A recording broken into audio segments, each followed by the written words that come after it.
নমস্কার দর্শক বন্ধু, আমি মানসী আর আপনারা দেখছেন মানসী এভরিথিংস। আজ আমি আপনাদেরকে বানিয়ে দেখাবো কামরাঙ্গার আচার। এই কামরাঙ্গা ফলটি খুব একটা পপুলার নয়, কিন্তু এই ফলটি কাঁচা অবস্থায় খুবই টক এবং পেকে গেলে খুবই মিষ্টি।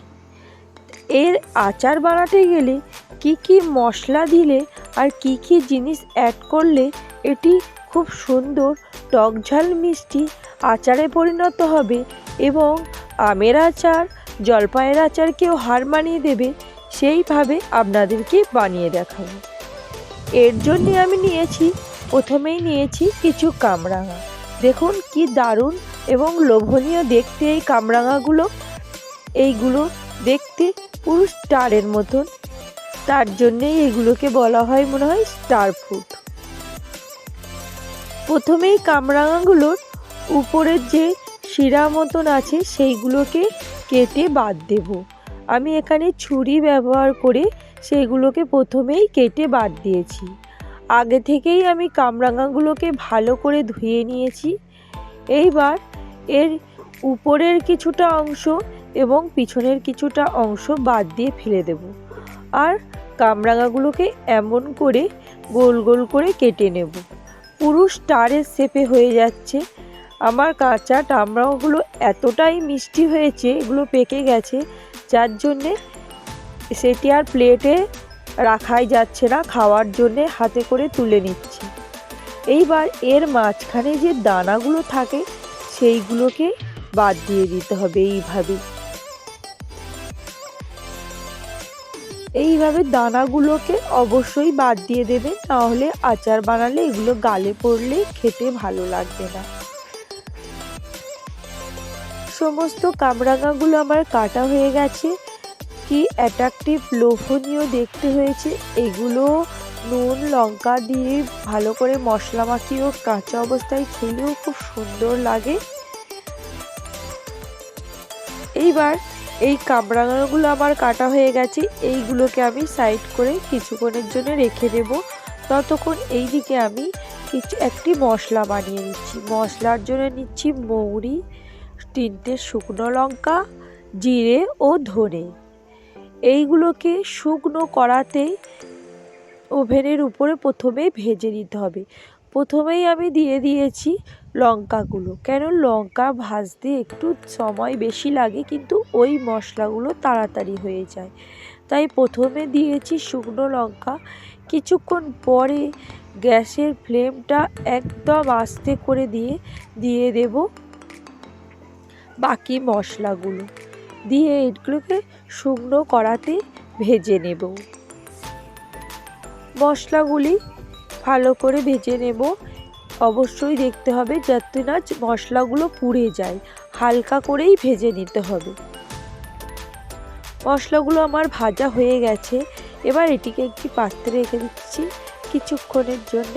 ঠান্ডা হয়ে গেলেই এইগুলোকে আমি বেটে নেব। এগুলো বাটার জন্য আমি শিলনোড়া ব্যবহার করলাম, যেহেতু অল্প মশলা তো তাই শিলনোড়া ব্যবহার করলাম। আর এই মশলাগুলো আমি একদম মিহি করব না, এই রকমই দানা দানা রেখে দেবো, কারণ আচারের মধ্যে এমন দানা দানা মশলা দিলে তবেই খেতে ভালো লাগে যখন এগুলো গালে পড়ে। এইবার কড়াইতে দিয়ে দিয়েছি সরিষার তেল, তার মধ্যে দিয়ে দিলাম 2টো শুকনো লঙ্কা ও 5 ফোড়ন। শুকনো লঙ্কা ও 5 ফোড়নটা একটু নেড়ে চেড়ে এর মধ্যে দিয়ে দেব একটুখানি আদা বাটা, কিংবা আদা গ্রেট করাও দেওয়া চলে। আদাটাকেও একটু ভেজে নিতে হবে, যাতে এর মধ্যে আদার কাঁচা গন্ধ না থাকে। এইভাবে আদাটাও একটু কষানো হয়ে গেলেই এর মধ্যে দিয়ে দেব সেই কেটে রাখা কামরাঙাগুলো।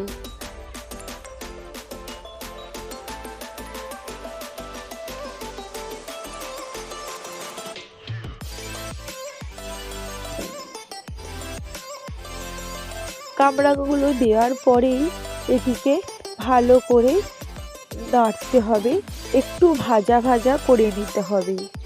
যখনই এর সবুজ ভাবটা একটু কালার চেঞ্জ হয়ে একটু ভাজা ভাজা কালার এসে যাবে, তখনই এর মধ্যে দিয়ে দিলাম 1/2 চামচ বিট নুন। আর দিয়ে দিলাম হাফ চামচ হলুদ গুঁড়ো ও একটু গোলমরিচের গুঁড়ো।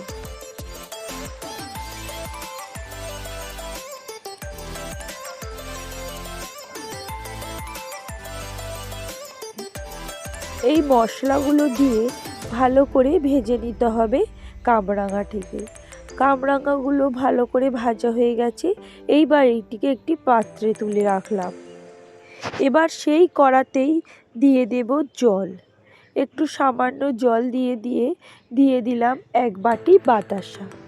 আমি এখানে বাতাসা ব্যবহার করছি, আপনারা চাইলে এর মধ্যে অবশ্যই চিনি ব্যবহার করতে পারেন।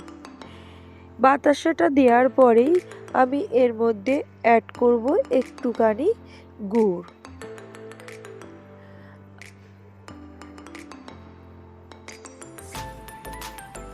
এইভাবে কিছুক্ষণ এইটা লিকুইড শেপে এসে যাবে এবং কিছুক্ষণ হতে দিতে হবে। যখন জলটা একটু গাঢ় ভাব এসে যাবে তখনই এর মধ্যে দিয়ে দেব সেই কামরাঙাগুলো।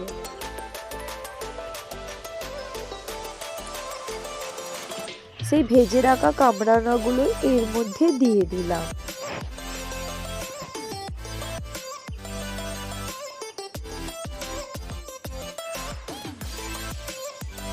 এবার কামরাঙাগুলো দিয়ে ভালো করে খুন্তির সাহায্যে এর মধ্যে ভালো করে মিশিয়ে নিতে হবে।